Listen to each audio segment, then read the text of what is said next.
losing 7-5 or something because they decide they're going to go get a bunch of goals and then stop trying.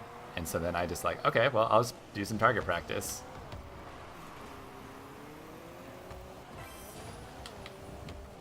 Or if you've ever had someone, if it's like a really big blowout, I've definitely had teams also just at the start of each round just flip over their car. Just Oh, so yeah. that, you know, and then no one scores goals, and then you just let the timers run out because, you know, when you score goals, you know, now you're doubling the length of the match. Right. Yep, that happens too.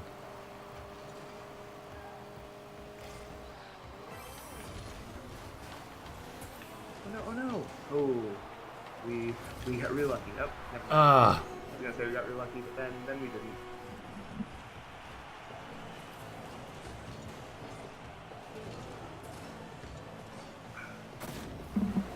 We were in it.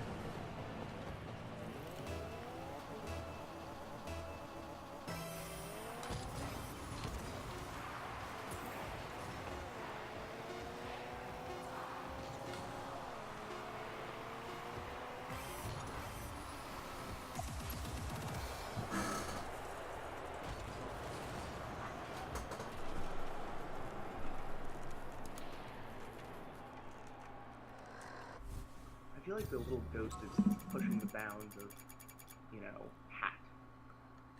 I think he's pretty cute. He's certainly adorable. No, I'll go. So I'm pro. I'm level 24. I am veteran level 32. All right, that explains we got paired. They had an expert and a veteran on their team, whereas we had semi-pro on ours. Not that like that necessarily means anything, 'cause it's not like you don't earn XP by winning. Oh, you should drop out of that. Okay. Oh yeah, we're gonna put us in queue for doubles. sure. There we go. I mean, you do earn more XP for doing good things, but this is one of those games where total playtime doesn't necessarily equate to skill. Yeah, like there's I've played no, like elo. Yeah. I've played a bunch, and I'm still only okay at this game. Well, it's one of those also where you look at like how good like random players are, and then you look at like how good people can get, and it's just crazy the difference in quality that you like see at some point. Like they had the Rocket League like World Series, which still is just like a weird thing to me. The fact that video games have like world grand champions. Yeah. But like you look at the stuff that happens in those, and it's just like they're clearly playing a completely different game than I am.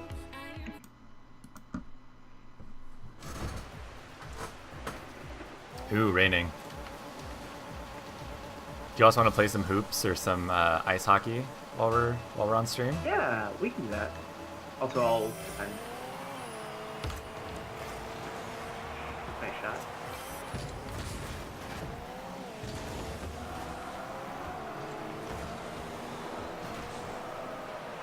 Oh wait, definitely something I did when I first started playing was I took a bit of time to just learn how to go for goals kind of right off the bat. Yeah. Match. It is impressive the number of times where you're able to just get a goal. Just pop it right in. Yeah.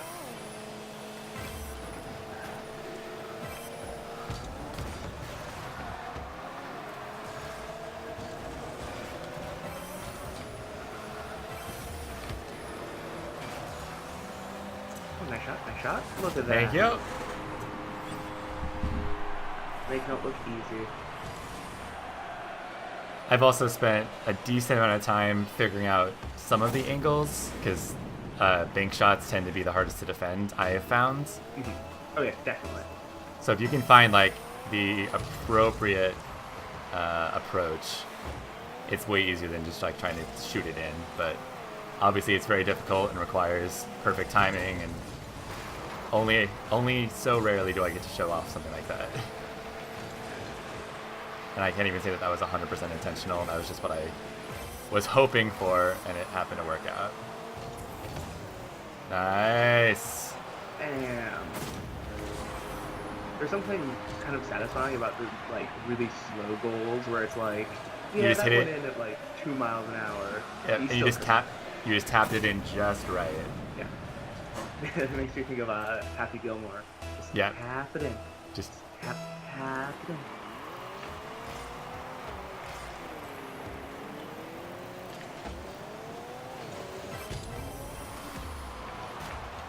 nice save.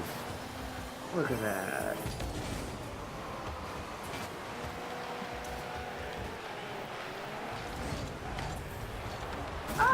Ah.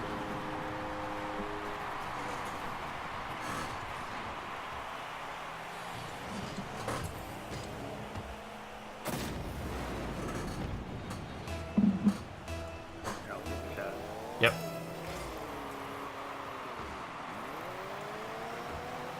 It's also interesting though that Rocket League is very much a game with a kind of a unwritten set of rules about, you know, starting positions and like, you know, if you're in certain spots, you start on defense. If you're in certain spots, you go for the ball. Oh yeah.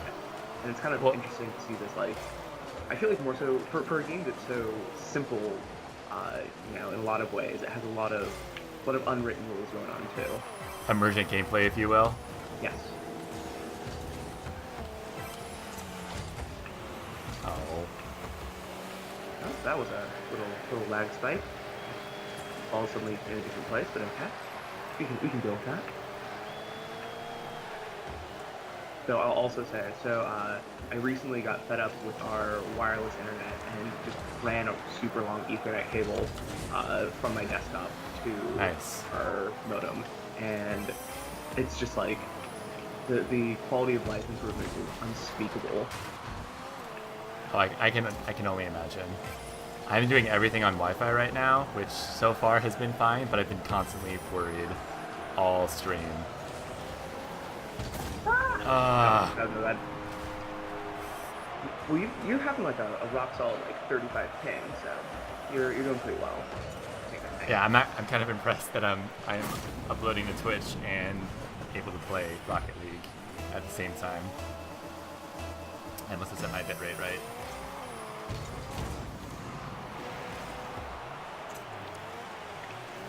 Spice sword kick.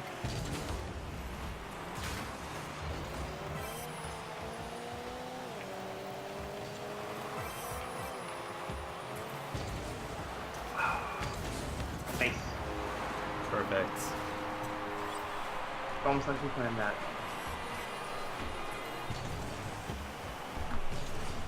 So, I almost got fed up with this game because I do not enjoy interacting with strangers on the internet. Mhm. It's just not something that I find joy in. And I played this game to have fun, and too many times if there's somebody, you know, scores a goal and just starts yelling wrecked, wrecked, wrecked over again, it loses some of the charm for me. Yeah. So I started loving this game a whole lot more as soon as I decided to completely turn off in-game chat. So I can still send messages, like I can say nice shot. I think everybody else sees it, but I just don't see the messages pop up on my screen ever. It's interesting that I think we've had different experiences than with the Rocket League community, because I found it to be like, generally speaking, one of the friendlier ones. And That's good. My average interaction is much closer to like everyone in the match like saying nice shot on nice shots and like nice blocks on nice blocks and things like that. It certainly happened on occasion, but it wasn't. I would not call that the norm for me. Sorry. Oh no. I might not say norm, but I would definitely say more common than poor interaction. And maybe it's just like for you, like one bad interaction is equal to, you know, 10 good interactions, and for me, you know, one bad interaction is worth 5. Yeah. Go. Yes. There we go. Nice. So it could just be different trade-offs. But no, I can definitely see in general that like, yeah, playing with people that you know and not like online randos or like just shutting off those means of communication is absolutely necessary. Yeah. I do the same thing in League of Legends. I just like not have all chat on.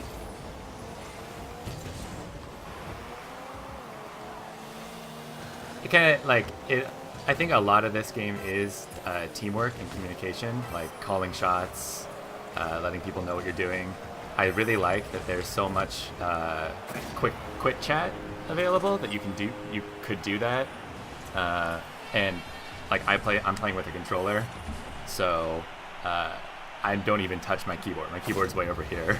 Yeah. No, this is definitely one of those games that like just feels right with the controller. It's also interesting to see like just how expressive people can be with just the quick chat. Yes. It almost makes me think like it's some weird, bizarro like Disney Pixar movie where it's like Wall-E, but not.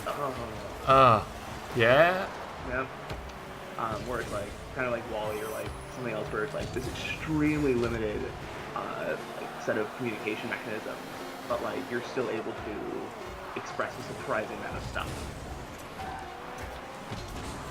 Maybe that's gonna be Cars 3 or Cars 4. It'll just be Rocket League with quick chat. Oh, I would be so okay with that. I might propose that screenplay. Much better. Look at that. Hat trick apiece. Yeah. Good work, team. Good work. Alright, let's do one more normal one and then switch to hoops, you think? Yeah, that works for me. Or whatever the one of the special ones. Yeah.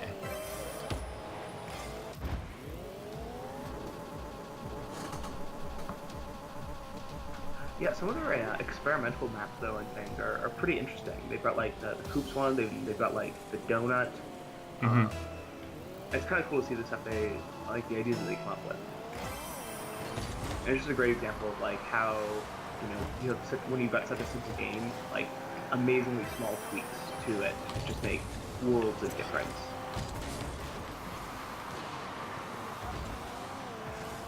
Well, and somehow, like, because this is at its core, just like a physics engine, you can make so many different games very easily, I think. Oh yeah. 'Cause that's all they really set out to do was make like a super cool physics engine, and then they made some fun gameplay around it. So it's like, sure, why not do ice hockey? Why not do basketball? I'm curious to see like what else they come up with.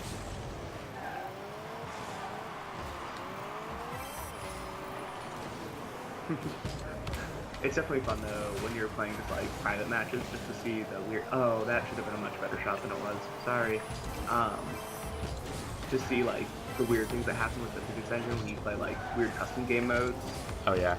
Like ultra high gravity, very heavy cube ball. And it's just like this is now the most ridiculous thing ever. It's like when you're playing custom Smash. Ah, thank you, opponent, for a nice little pass. It's very nice of you. Couldn't Yeah, that was without perfect. you, Zeke.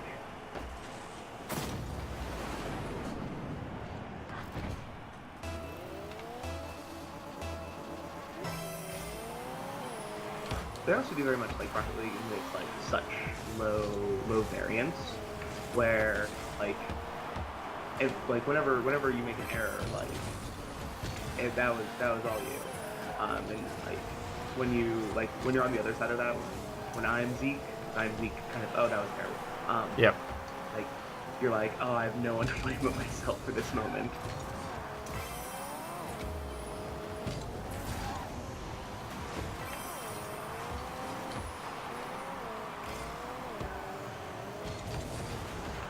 It is interesting to me though that like Rocket League though manages to be so accessible while being so low variance, because like that's kind of traditionally the conventional wisdom, where like the less variance the more likely it is something is going to be less kind of newbie friendly. Right. Like having that kind of Yahtzee chance element makes it much easier for a game to be more appealing to someone Inexperienced players. Yeah. I think this game did its matchmaking extremely well. Yeah. Nice setup.